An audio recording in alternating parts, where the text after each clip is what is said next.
रात। गोल चांद आकाश में ऊंचा लटका था और तारों से भरा आसमान चमक रहा था, लेकिन उन तारों के बीच 9 रंगों की रोशनियां तैर रही थीं जो विशेष रूप से जगमगा रही थीं। आकाश में असामान्य संकेत दिखाई दे रहे हैं। इसका अर्थ है कि एक दैवी शरीर जन्म लेने वाला है। नव प्रदेशों के सम्राट नगर की चोटी पर एक स्वर्ण वस्त्र पहने वृद्ध खड़ा था। उसने हाथ पीछे बांधे थे और रात के आकाश को निहार रहा था। उसके पीछे दसियों हजार सम्राट नगर के योद्धा आधे घुटनों पर बैठे थे, मानो किसी आज्ञा की प्रतीक्षा कर रहे हों। बीजीजी। अचानक वो प्रकाश एकत्र हुआ और 9 रंगों की बिजली बनकर आसमान से नीचे उतरी। क्षण भर में काली रात दिन जैसी उजली हो गई। बिजली गिरने से पहले ही धरती थरथराने लगी, लेकिन वो 9 रंगों की बिजली जब जमीन से टकराई तो विनाश नहीं हुआ, बल्कि वो बिजली पूरी तरह विलीन हो गई। संसार फिर अंधकार में डूब गया। ऐसा प्रतीत हुआ जैसे किसी ने इस दुनिया से कुछ महत्वपूर्ण तत्व निकाल लिया हो। वृद्ध की आंखें उत्तेजना से चमक उठीं। उसने जहां बिजली गिरी थी वहां इशारा करते हुए कहा, नील प्रांत की सीमा में जाओ। आज रात जिन जिन शिशुओं का जन्म हुआ है उन्हें सभी को सम्राट नगर ले आओ। जी महाराज। उसकी आज्ञा सुनते ही हजारों योद्धा आकाश की ओर उड़ चले। वे दैवी शरीर को खोजने की शपथ लेकर निकले। समय बीत गया। 5 वर्ष यूं ही गुजर गए। नील प्रांत के भीतर अनेक विद्यालयों में से नील नाग विद्यालय एक प्रमुख संस्था थी। आज वहां फिर से वार्षिक शिष्य चयन चल रहा था। विद्यालय के बाहर लोगों की भीड़ उमड़ी थी। हर वर्ष की तरह सबसे अधिक व्यस्त लोग थे बाहरी शिष्य। विद्यालय के सारे साधारण कार्य उन्हीं के जिम्मे होते थे। बाहरी शिष्य वे जो सबसे नीचे दर्जे के थे और जिन्हें लोग हेय दृष्टि से देखते थे, क्योंकि बाहरी शिष्य होना मतलब था कि व्यक्ति की योग्यता सामान्य है और वो शायद कभी महान उपलब्धि हासिल न कर सके। ये कैसा व्यवहार है? जानता है मैं कौन हूं? एक सुंदर वस्त्रों में महिला अपने साथ खड़े बालक के साथ एक युवक पर चिल्लाई। मुझे खेद है देवी जी, विद्यालय का द्वार अब बंद होने वाला है, कृपया कल आइए। युवक का चेहरा अभी भी किशोर था, पर उसकी भौहों में दृढ़ता की झलक थी। उसका नाम था आरव। वह 15 वर्ष का था और नीलनाग विद्यालय के दसियों हजार बाहरी शिष्यों में से एक था। हालांकि वो बाहरी शिष्य था, पर बाकी सबसे अलग था। न उसे हीन भावना थी, न भय। वो शांत और संयमित रहता था। कल आना? क्या मुझे बेवकूफ समझा है? ये तो पहाड़ हैं, कहाँ सोएंगे हम? महिला ने गुस्से में कहा और आरव की पोशाक पकड़ ली। आरव, कोई समस्या है क्या? तभी एक मधुर स्वर सुनाई दिया। देखा तो एक बैंगनी वस्त्रों में युवती आ रही थी। उसके होठों पर मुस्कान थी, पर आंखें कठोर थीं। महिला का चेहरा सफेद पड़ गया, क्योंकि बैंगनी वस्त्र आंतरिक शिष्य का प्रतीक था। वह महिला डर के मारे कांप गई। वो सोच रही थी कि एक साधारण बाहरी शिष्य को दबा सकती है, पर अब उसे एहसास हुआ कि ये युवक किसी प्रभावशाली व्यक्ति से जुड़ा है। कोई बात नहीं, मैं तो बस कुछ पूछ रही थी, महिला ने झूठी मुस्कान के साथ कहा। भागो यहां से, युवती ने ठंडे स्वर में कहा। महिला ने बिना कुछ बोले बच्चे को खींचा और लगभग भागते हुए वहां से चली गई। आरव ने मुस्कुराते हुए कहा, बहुत धन्यवाद रिया। इतना औपचारिक मत बनो, हम एक ही परिवार से हैं, रिया ने हल्की नाराजी में कहा। वो सही थी, वे दोनों एक ही कुल से थे, आर्य कुल से। रिया आरव की चचेरी बहन थी, बस 1 वर्ष बड़ी। 3 साल पहले उसने आंतरिक शिष्य परीक्षा पास कर ली थी और अब आत्मा स्तर के 4थे चरण में थी। विद्यालय के नियमों का पालन जरूरी है, आरव ने हल्की मुस्कान के साथ कहा। रिया का हृदय दुखी हुआ। आरव, क्या तुम इस साल की आंतरिक परीक्षा में हिस्सा नहीं लोगे, या अब तक तीसरे स्तर पर नहीं पहुंचे? आरव ने सिर्फ मुस्कुराकर जवाब दिया। रिया ने अपनी कमर से एक थैली निकाली और उसके हाथ में रख दी। इसे साधना के लिए उपयोग करो, शायद इससे तुम तीसरे स्तर पर पहुंच सको। थैली खोलते ही उसमें से तेज आध्यात्मिक ऊर्जा निकली। एक पारदर्शी, चमकदार पवित्र आत्मा जड़ी थी। रिया, ये बहुत कीमती है, मैं नहीं ले सकता, आरव ने तुरंत कहा। पवित्र आत्मा जड़ी आत्मिक साधना के लिए अमृत समान मानी जाती थी, पर रिया ने जिद की। जब मैं कह रही हूं कि ले लो तो ले लो, तुम मेरे छोटे भाई जैसे हो। ओह, अब इतनी उदार कब से हो गई? तभी एक आवाज आई। एक और युवक, लगभग आरव की ही उम्र का, आंतरिक शिष्य के वस्त्रों में वहां आया। उसका नाम था कर्ण। वो भी आर्य कुल से था। 5 वर्ष पहले आरव के साथ विद्यालय आया था, लेकिन 2 वर्ष पहले ही आंतरिक शिष्य बन गया था। कर्ण, तुम तो पहले ही तीसरे स्तर से ऊपर पहुंच चुके हो, तुम्हें इस जड़ी की जरूरत नहीं, रिया ने कहा और जड़ी आरव के हाथ में रख दी। हाँ, पर अफसोस कि वो इसे लेना नहीं चाहता, कर्ण ने व्यंग्य किया। किसने कहा कि मैं नहीं चाहता? आरव मुस्कुराया और जड़ी को अपनी जेब में रख लिया। रिया, मैं इसे उधार ले रहा हूं, जल्द ही इसे 2 गुना लौटाऊंगा। रिया मुस्कुराई। ठीक है। कर्ण का चेहरा तमतमा उठा। इसे देना तो व्यर्थ है। आरव ने कुछ नहीं कहा और शांत भाव से बोला, रिया, मैं इस वर्ष की आंतरिक परीक्षा में भाग लूंगा। कर्ण हंसा। तुम? अगर तुम पास कर गए तो मैं अपनी इस वर्ष की जड़ी तुम्हें दे दूंगा। सच? आरव ने पूछा। रिया गवाह रहेगी, पर अगर तुम असफल हुए तो तुम्हारी जड़ी मेरी। आरव मुस्कुराकर बोला। ठीक है। रात गहराने लगी। बाहरी शिष्यों का विश्राम गृह अंधकार में डूबा था। सब सो चुके थे, केवल आरव के कमरे में दीपक जल रहा था। वो बिस्तर पर बैठा पवित्र आत्मा जड़ी को दोनों हथेलियों के बीच दबाए मंत्र जप करने लगा। क्षण भर में जड़ी की ऊर्जा उसके शरीर में समा गई और उसकी नाभि कुंड दांतियन में प्रवाहित हुई। वहां उसकी नाभि के भीतर एक रहस्यमय 9 रंगों की बिजली चमक रही थी। हर रंग एक विशाल बिजली दैत्य जैसा था, जो इस लोक का नहीं प्रतीत होता था। आरव वास्तव में आर्य कुल से नहीं था। वह आर्य परिवार के 5वें सदस्य ऋषभ आर्य का दत्तक पुत्र था। इसी कारण आरव को बचपन से ही नीचा दिखाया गया और अपमान सहना पड़ा। अगर ऋषभ आर्य का संरक्षण न होता तो उसे बहुत पहले ही कुल से निकाल दिया गया होता। इसलिए आरव उनके प्रति अत्यंत कृतज्ञ था और उसने प्रण लिया था कि वो ऋषभ आर्य का गर्व बनेगा और उनके लिए सम्मान वापस लाएगा। 5 वर्ष पहले जब आरव ठीक 10 वर्ष का था, वो युद्ध कला सीखने की सबसे उपयुक्त उम्र थी। उस समय वो बेहद उत्साहित था, क्योंकि उसे लगा कि अब खुद को साबित करने का समय आ गया है। लेकिन उसने कभी नहीं सोचा था कि नीलनाग विद्यालय में प्रवेश के 1 महीने बाद बिजली उसके शरीर पर गिरेगी और उसकी नाभि कुंड दांतियन में प्रवेश कर जाएगी। पहले तो आरव ने सोचा कि यह शुभ संकेत है, क्योंकि साधना शुरू करते ही उसकी गति अद्भुत थी। केवल 2 महीनों में वो आत्मा स्तर स्पिरिट रेल्म के दूसरे चरण तक पहुंच गया था। ये गति असामान्य थी, इसलिए आरव ने इसे किसी से छिपाए रखा और चुपचाप साधना जारी रखी। लेकिन सुखद समय ज्यादा नहीं चला। अचानक उसके शरीर में परिवर्तन हुआ, जिससे उसकी साधना रुक गई और आगे नहीं बढ़ पाई। उस पर सबसे निकृष्ट प्रतिभा होने का ठप्पा लग गया। बीजीजी। उस समय पवित्र आत्मा जड़ी जो आरव के हाथ में थी, धीरे धीरे उसकी नाभि कुंड में समा रही थी। उसकी शुद्धि गति सामान्य से कहीं अधिक तेज थी। जहां सामान्यतः किसी शिष्य को इसे पूर्ण रूप से अवशोषित करने में 1 माह लगता, वहां आरव कुछ ही क्षणों में आधी जड़ी को शुद्ध कर चुका था। बीजेड अचानक प्रकाश उसकी हथेलियों से झलका और जड़ी का बाकी भाग भी विलीन हो गया। इसी क्षण आरव की नाभि कुंड में सब कुछ बदल गया। वहां उपस्थित 9 रंगों की बिजली के दैत्य आपस में गुंथने लगे और फिर वे एक गोली जैसी वस्तु दिव्य बिजली का बीज में परिवर्तित हो गए। उस गोली से असीम आध्यात्मिक ऊर्जा उमड़ने लगी, जो आरव के पूरे शरीर में प्रवाहित हो गई। उश! आरव ने अचानक आंखें खोलीं, उनमें बिजली की रेखाएं चमक रही थीं। उसके चेहरे पर आनंद और आश्चर्य की छाया थी। मैं सफल हो गया। 5 साल बाद आखिरकार सफल हो गया, आरव ने प्रसन्नता से कहा। वह बिस्तर से कूद पड़ा और अपने शरीर को देखने लगा। युद्ध कला की यात्रा में 4 प्रमुख स्तर माने जाते थे: आत्मा, स्पिरिट, मूल, ओरिजिन, गूढ़, प्रोफाउंड और स्वर्ग, हेवन। हर स्तर के 9 उपस्तर होते थे। पहले स्तर में शरीर को सशक्त किया जाता था। दूसरे स्तर से आध्यात्मिक ऊर्जा का संघनन, कॉन्डेंसेशन ऑफ स्पिरिचुअल एनर्जी शुरू होता था। जो साधक अपनी नाभि कुंड में ऊर्जा संघनित कर पाता, वही सच्चे साधक की राह पर कदम रखता। आरव का शरीर ऐसा बन गया था कि वो ऊर्जा संघनित नहीं कर पाता था। उसकी नाभि में स्थित दैवी बिजली 9 भूखे पशुओं जैसी थी, जो सारी ऊर्जा निगल जाती थी। फिर भी आरव ने हार नहीं मानी, क्योंकि उसने अनुभव किया कि वो बिजली पूरी ऊर्जा नहीं निगलती, उसका भी एक सीमा होती है। यदि वो लगातार साधना करे तो एक दिन उसकी कुंड भर जाएगी। और आज वही दिन था जब वो भर गई। ये तो अविश्वसनीय शक्ति है। ऊर्जा इतनी तीव्र है जैसे मेरा शरीर फटने वाला हो। आरव ने महसूस किया कि उसकी दैवी बिजली अब गोली के रूप में स्थिर हो गई है, और उससे जो आध्यात्मिक ऊर्जा निकल रही थी वो उसकी कल्पना से कहीं अधिक प्रबल थी। बीजेड तभी उसका शरीर अकड़ा और चेहरा बदल गया। दैवी बिजली की शक्ति कई गुना बढ़ गई और वो सीधे आत्मा स्तर के 4थे चरण में पहुंच गया। क्या अब कठिन दिन समाप्त हुए? उसने मुट्ठी कसते हुए मुस्कुराया। 5 साल के संघर्ष का फल उसे मिल चुका था। उसने दृढ़ नजरों से आंतरिक प्रांगण की दिशा में देखा और बुदबुदाया, कर्ण, अब तुम्हारी पवित्र आत्मा जड़ी मेरी होगी। नीलनाग विद्यालय में शिष्य भर्ती हर वर्ष 1 बार होती थी और 10 दिनों तक चलती थी।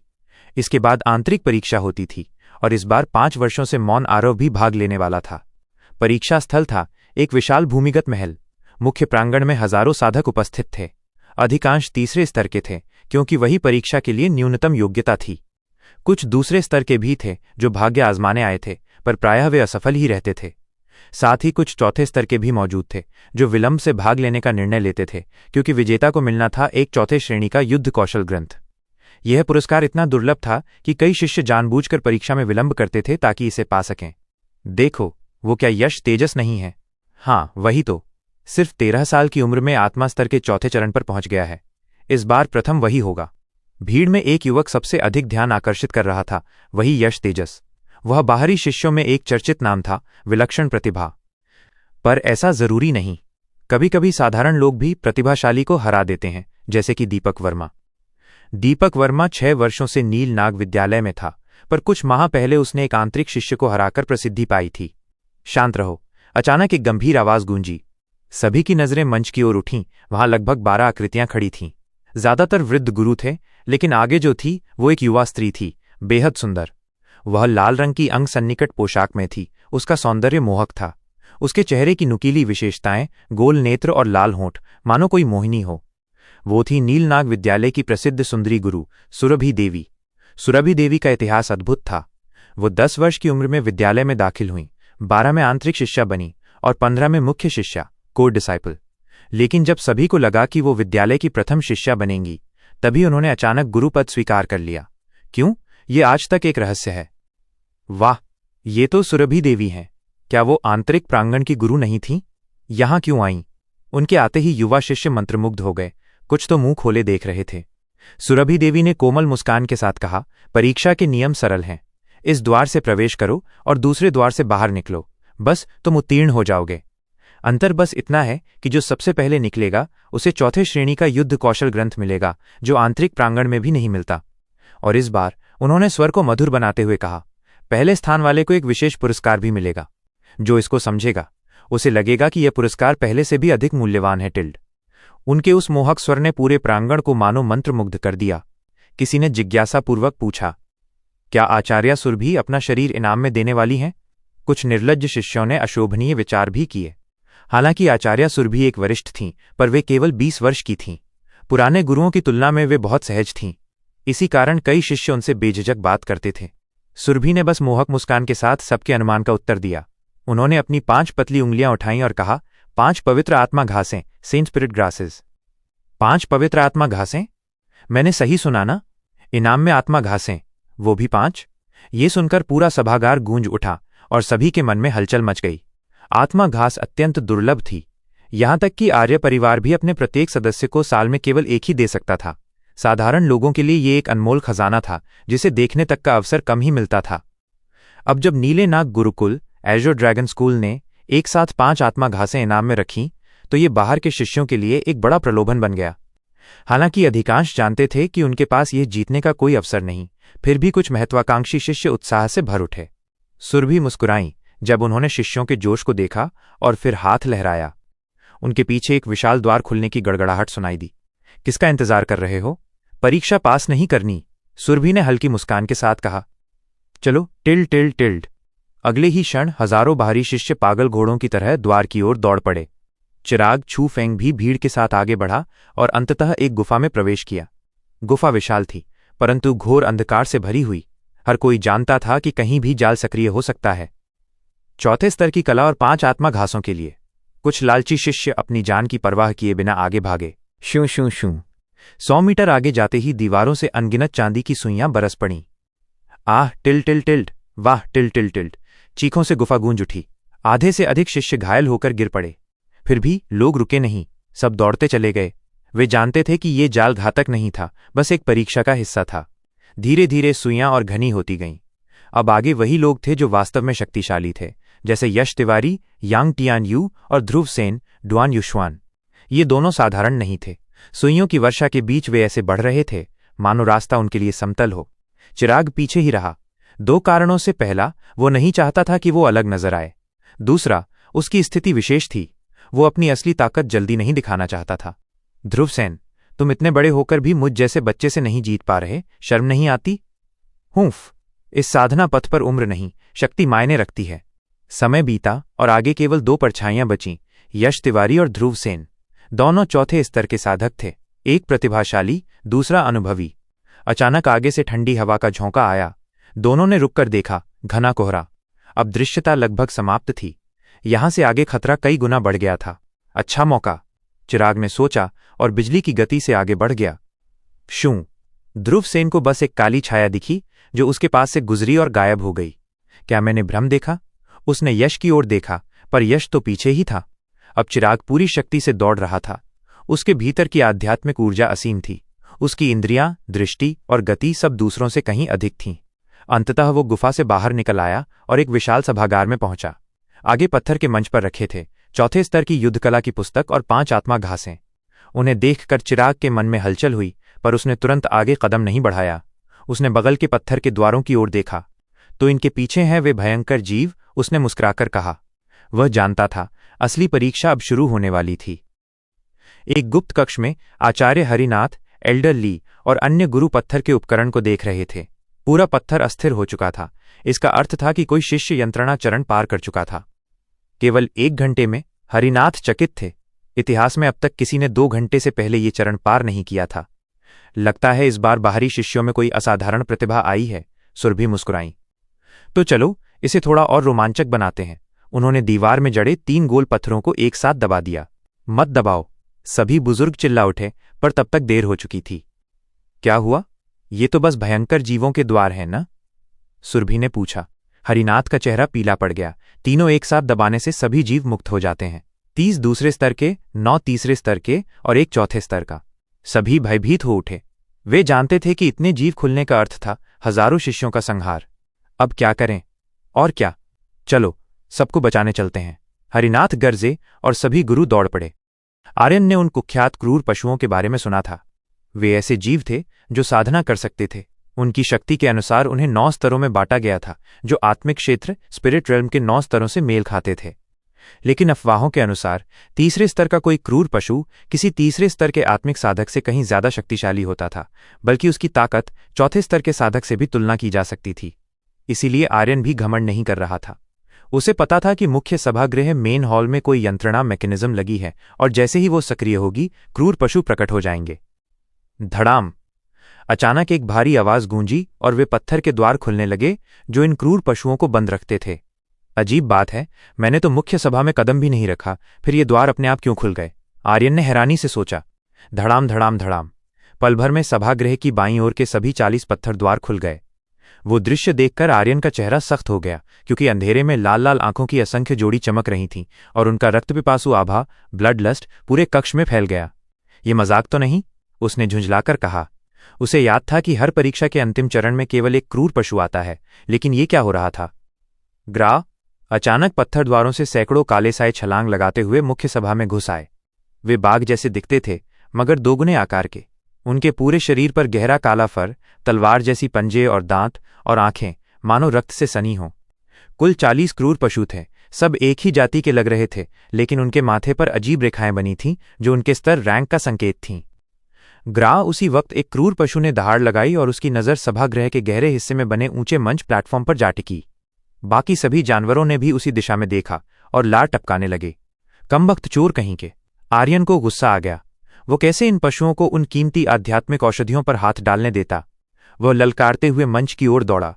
जैसे ही वो भीतर गया, सभी क्रूर पशु उसकी ओर मुड़े और आर्यन पर झपट पड़े। उनके लिए इंसान का मांस किसी भी सेंट स्पिरिट ग्रास से ज्यादा आकर्षक था। दफा हो जा! एक दूसरे स्तर रैंक 2 का पशु उस पर झपटा, लेकिन आर्यन के मुक्के से उसका सिर फट गया। एक बार भी नहीं झेल सका। इसके बाद कई और पशु उस पर टूट पड़े और उनके हमलों से सभागृह कांप उठा। मगर आर्यन शांत था, फुर्तीला, तेज और निडर। वो बंदरों की तरह छलांग लगाता, दाएं बाएं घूमता और हर वार में एक पशु मरता गया। उस पल में आर्यन स्वयं उन क्रूर पशुओं से भी अधिक भयानक राक्षस बन चुका था। उसका शरीर मानो किसी अमोघ अस्त्र में ढल चुका था। उसे महसूस हो रहा था कि उसके भीतर की आत्मिक ऊर्जा, स्पिरिचुअल एनर्जी, प्रचंड रूप से घूम रही है, और उसके साथ वह 9 रंगी दिव्य बिजली, 9 कलर डिवाइन लाइटनिंग भी धड़क रही थी, जिसने उसे ये अद्भुत शरीर दिया था। गर्रर! पीछे से एक तीखी गर्जना सुनाई दी। वो पलटा और देखा कि एक विशाल पंजा उसकी ओर बढ़ रहा था। वो पंजा बाकियों से बड़ा और शक्तिशाली था। अगर वो लगता तो उसका सिर चकनाचूर हो जाता। स्विश!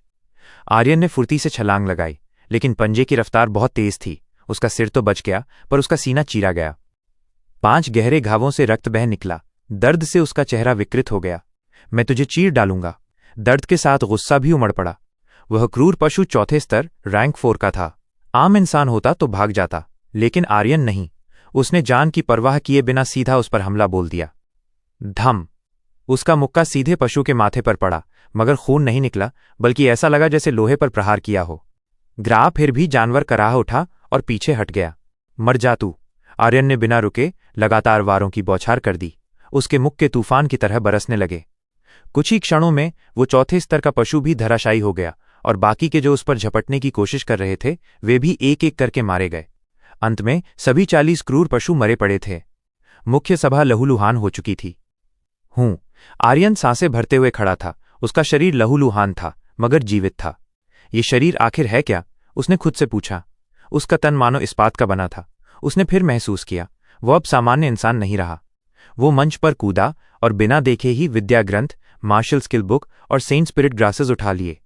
इसके बाद वो मुख्य द्वार खोलने की बजाय उसी रास्ते लौट गया जिससे वो आया था। थोड़ी देर बाद उसी पत्थर के कमरे से कुछ परछाइयां निकलीं, सुराधा, सुरू और कई वृद्ध साधक। उन सबके चेहरे पर आश्चर्य था। उन्होंने आर्यन को एक एक करके उन पशुओं को मारते देखा था। गुरु ली, वह बालक कौन है? सुराधा ने पूछा। गुरु ली ने सिर हिलाया। हमें भी नहीं पता देवी जी। इतने बाहरी शिष्य हैं कि पहचान पाना कठिन है। फिर पता लगाओ, सुराधा ने आदेश दिया। लेकिन ध्यान रहे उसे ये पता न चले कि हम उसके विषय में जानकारी ले रहे हैं। जैसा आदेश, गुरु ली और अन्य वृद्ध झुककर बोले। सुराधा ने उस दिशा में देखा जहां आर्यन चला गया था। उसकी आंखों में आश्चर्य और जिज्ञासा दोनों थीं। जब सुराधा और बाकी लोग वहां से चले गए तो मुख्य सभागृह में गहरी खामोशी छा गई। कुछ ही देर बाद बाहर से तेज कदमों की आवाज आई। एक शिष्य भागता हुआ भीतर आया। वो था दिव्यांश वर्मा, डुआन युशवान। मगर अब उसका हाल पहले से बिल्कुल अलग था। बिखरे बाल, पसीने से तर, हांफता हुआ और मानो पागलपन में मंच की ओर दौड़ता हुआ। हाँ, आखिरकार मैं ही पहला पहुंचा। ओ छोटे यश तिवारी, यांगटियान यू, अब मुझसे मुकाबला करेगा तू? मैंने भावी प्रांगण आउटर कोर्ट में 6 साल तक चुपचाप सहा। जानते हो क्यों? अब बताता हूं। इन्हीं खजानों के लिए। दिव्यांश पागलों की तरह हंसते हुए मंच पर चढ़ा। उसकी आंखें मंच पर जमी थीं। उसने चारों ओर पड़े क्रूर पशुओं के शवों को नोटिस तक नहीं किया। शूनक। वो छलांग लगाकर मंच पर उतरा, लेकिन जैसे ही नीचे देखा उसका चेहरा सफेद पड़ गया। मंच पूरी तरह खाली था। वहां तो एक बाल भी नहीं था। धत्त तेरी, ये क्या हो गया? काफी देर तक सन्न रह जाने के बाद उसने इधर उधर देखा। चारों ओर ताज़ा खून और 40 मरे हुए क्रूर पशुओं की लाशें बिखरी पड़ी थीं। हर शव की हालत इतनी भयानक थी कि देखने वाले की रूह कांप जाए। वो डर के मारे मंच पर ही बैठ गया। उसने परीक्षा के द्वार की ओर देखा, पर वो अब भी बंद था। ये सब हो क्या रहा है? दिव्यांश कुछ समझ नहीं पा रहा था। उसी वक्त टप टप टप की आवाज आई। यश तिवारी भी दौड़ता हुआ आया, मगर जैसे ही उसने सभा का नजारा देखा वहीं ठिठक गया। उसने मंच पर बैठे दिव्यांश की ओर देखा और बोला, ये सब तुमने किया? दिव्यांश ने हल्की कड़वी हंसी हंसते हुए कहा, अगर मैं कहूं नहीं तो क्या तुम मानोगे? यश ने ठंडी नजर से कहा, बिल्कुल मानूंगा, क्योंकि तेरे बस की बात ही नहीं। वो भीतर गया और शवों को देखकर सिहर उठा। हे भगवान, यहां तो चौथे स्तर का क्रूर पशु भी है। आखिर ये किसने किया? काफी देर जांच के बाद भी दोनों को कुछ समझ नहीं आया। उन्हें लगा शायद ये सब वरिष्ठ गुरुओं की कोई योजना थी और उन्होंने ही इनाम ले लिया। पर जब तीसरे आत्मिक स्तर लेवल 3 स्पिरिट रेल्म के अन्य शिष्य वहां पहुंचे तो हालात और मजेदार हो गए। सबको लगा कि ये दिव्यांश और यश का ही काम था और वे दोनों इनाम बांटकर पहले स्थान पर आ गए।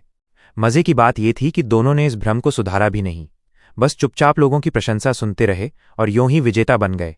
पीछे का विशाल द्वार खुला, जयकारें उठीं। सब खुश थे क्योंकि अब वे आंतरिक प्रांगण इनर कोर्ट के शिष्य बन गए थे और एक नई जिंदगी शुरू होने वाली थी।